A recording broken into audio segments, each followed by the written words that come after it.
நிச்சயமா கோபாலகிருஷ்ணன், உங்கள் கருத்தையே நான் கேள்வியா முத்தரசன் சார் கிட்ட கேட்கணும்னு நினைக்கிறேன். சார், இப்ப ஒருங்கிணைந்து தமிழக அரசு செயல்படாதனால்தான் தமிழகம் இந்த பட்ஜெட்ல பெரிதா பார்வையிடப்படாம முன்னுரிமையில இல்லாம போயிடுச்சுன்னு நினைக்கிறீங்களா? அப்படி கிடையாது. அதாவது ஒன்றிய அரசு மாநில அரசு ரெண்டு அரசாங்கங்களும் ஒருங்கிணைந்து செயல்பட வேண்டும் என்பதில் மாற்று கருத்து யாருக்கும் கிடையாது, எனக்கு கிடையாது, யாருக்கும் கிடையாது. ஆனால் நீங்க வேண்டும் என்றே புறக்கணிக்கிற பொழுது என்ன செய்யுது? அதாவது ஒன்றிய சகல விதமான நிதி ஆதாரங்களும் ஒன்றிய அரசாங்கத்துக்கிட்ட இருக்குது.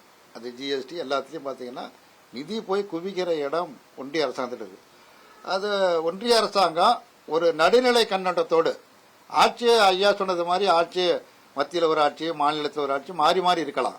ஆனால் ஆட்சியில் இருந்தாலும் நடுவண் அரசு ஒரு நடுநிலை கண்ணோட்டத்தோடு, நீங்கள் சென்ற பட்ஜெட்டில் பார்த்தீங்கன்னா ஆந்திராவுக்கும் பீகாருக்கும் பண மழை பொழியப்பட்டது அந்த பட்ஜெட்டில்.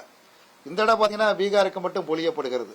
அப்போ தமிழ்நாடு ஒட்டுமொத்தமாக புறக்கணிக்கப்படுகிறது என்று சொன்னால் அதை எப்படி ஏற்க முடியும்? இங்கே வேற ஒரு அரசாங்கம் தான் இருக்குது. அதாவது கொள்கை அளவில் மாறுபட்ட அரசாங்கம் இருக்கிறது.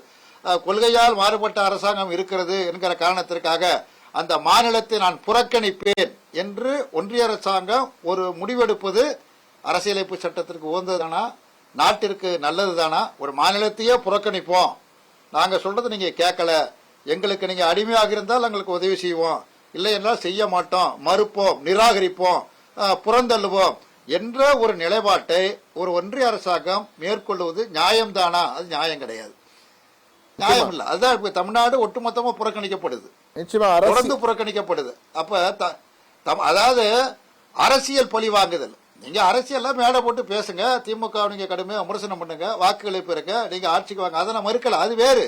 ஆனால் அரசியல் பழி வாங்குதல் என்பது கூடாது, அது ஏற்புடையது அல்ல, அது ஜனநாயகத்திற்கு நல்லதும் அல்ல. ஒரு ஜனநாயக நாட்டில் மக்களால் தேர்ந்தெடுக்கப்பட்ட ஒரு அரசாங்கம் வேறொரு கட்சி என்கிற ஒரே காரணத்திற்காக அந்த அந்த மாநிலத்தையே புறக்கணிப்பது. நீங்க திமுக புறக்கணிக்கலாம், மாநில மக்களை புறக்கணிக்கிறீங்களா?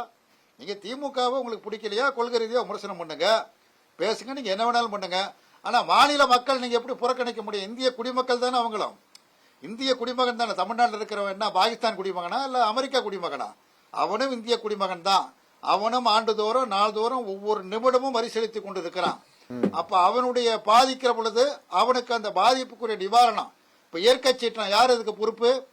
இயற்கையால் ஏற்படக்கூடிய சீற்றம் அது, அதற்கு திமுக பொறுப்பா பாஜக பொறுப்பா? யாரும் பொறுப்பல்ல. இயற்கை சீற்றம் ஏற்படுவது, பாதிக்கப்படுவது மக்கள் பாதிக்கப்படுறாங்க. அந்த பாதிக்கப்படுற மக்களுக்கு நிவாரணம் வழங்கணுமா வேண்டாமா? அந்த பாதிப்பிலிருந்து அவர்களை பாதுகாக்க வேண்டுமா வேண்டாமா? அதே மாதிரி வளர்ச்சி திட்டங்கள் ஒரு மாநிலத்திற்கு மட்டும்தான் வளர்ச்சி திட்டமா? அது இது விமான விரிவாக்கமா இருக்கட்டும், அல்லது மெட்ரோ ரயில் திட்டமா இருக்கட்டும், அல்லது மற்ற மற்ற வளர்ச்சி காரியங்களாக இருக்கட்டும், அது எல்லா மாநிலத்திற்கும் ஒரு ஈவனாக அந்தந்த மாநிலத்து மக்கள் தொகைக்கு ஏற்ப ஒரு ஈவனாக இருப்பதுதான் சரியாக இருக்குமே தவிர, ஒரு மாற்று அரசியல் கட்சி அங்கே ஆட்சி நடத்துகிறது என்பதற்காக நான் அதனை புறக்கணிப்பேன், புறந்தள்ளுவேன், வஞ்சிப்பேன் என்று சொன்னால் இது அநீதியானது. அவ்வளவுதான் நான் சொல்ல முடியும். நிச்சயமா சார். இப்ப அடுத்த கருத்துக்கு போவோம். இது அரசியலேருந்து அடுத்த தளத்துக்கு போகணும்னு நினைக்கிறேன். சிறு குறு தொழிற்சாலைகளுக்கு கோபாலகிருஷ்ணன் சார், நீங்க இந்த கருத்துக்கு முதல்ல பதில் சொல்லுங்க. சிறு குறு தொழிற்சாலைகளுக்கு பெரிய எதிர்பார்ப்பு, ஏன்னா தமிழகத்தில் எடுத்துக்கொண்டிருந்தா இந்த சிறு குறு எம்எஸ்எம்இ செக்டரே நொடிஞ்சு போயிருக்கு. அது இன்னும் மூச்சு விடவே முடியாத அளவுக்கு கோமா ஸ்டேஜில் இருக்குன்னு தான் சொல்லலாம். அந்த அளவுக்கு தான் இருக்குன்றத பொதுவாக அவங்க தரப்புலேயே சொல்றாங்க. அப்படி இருக்கும்போது இப்போது அறிவிக்கப்பட்டுள்ள திட்டங்கள், இந்த கடன் உதவிகள்லாம் போதுமானதாக இருக்குமா? அவர்கள் மீண்டும் ஒரு மறுமலர்ச்சி அடைய வாய்ப்பு இருக்குன்னு நினைக்கிறீங்களா சிறு குறு நடுத்தர தொழிற்சாலைகள்? ஏன்னா ஆசியாவிலேயே மிகப்பெரிய தொழிற்பேட்டை இங்கதான் இருந்தது. முதல் தொழிற்பேட்டை கிண்டியிலேயே ஆரம்பிச்சது எல்லாம் உங்களுக்கு தெரிஞ்சிருக்கும்னு நினைக்கிறேன். அதனால என்னோட கேள்வியை முன்வைக்கிறேன். இல்ல, எம்எஸ்எம்இ பொறுத்தளவுல ஒரு மிக முக்கியமான ஒரு பேக் போன், முதுகெலும்பா தான் பொருளாதாரத்துக்கு இருக்கு. ஏன்னா அவர்கள் இப்போ பெரு நிறுவனங்கள், பெரு முதலீட்டாளர்கள், பெரிய தொழிற்சாலைகள் இருந்தாலும் இந்த வேலை வாய்ப்புகள் அதிகமாக சிறு குறு தொழில் நிறுவனங்கள் வேலை வாய்ப்புகளை உருவாக்குவது என்பது மறுக்க முடியாத உண்மை. கடந்த காலங்களில் பார்த்தோம். அவர்கள் பல சேலஞ்சஸ் இருக்கு. ஜிஎஸ்டி மட்டுமே குறை சொல்லி, ஜிஎஸ்டி தான் முக்கிய காரணம் அப்படிங்கறதெல்லாம் இது சொல்லிட முடியாது. பல விஷயங்கள் இருக்கு. ரா மெட்டீரியல்ஸ், அந்த மூலப்பொருட்களோட விலையேற்றம், மைக்ரேஷன் டு ஜிஎஸ்டி, அதாவது அவங்க பழைய வியாபார முறையிலிருந்து, வரி முறையிலிருந்து புதிதாக மாறக்கூடிய அந்த டைம் ஃப்ரேம், இது எல்லாமே பல விஷயங்களா பார்க்கணும்.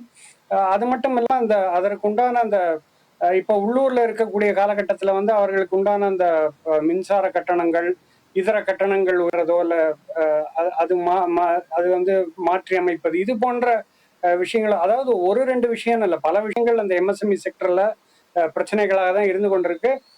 ஆக்சஸ் டு கேபிட்டல், அதாவது கடன் பெறுதல் வந்து பல விஷயங்கள்ல ஒரு விஷயம். அதற்கு தீர்வுகள் இப்ப கடந்த காலங்கள்லயும் கொடுக்கப்பட்டிருக்கு. இப்ப இந்த பட்ஜெட்ல அந்த கடன் பெறுவதற்கான சூழலும் ஏற்படுத்தப்பட்டிருக்கு.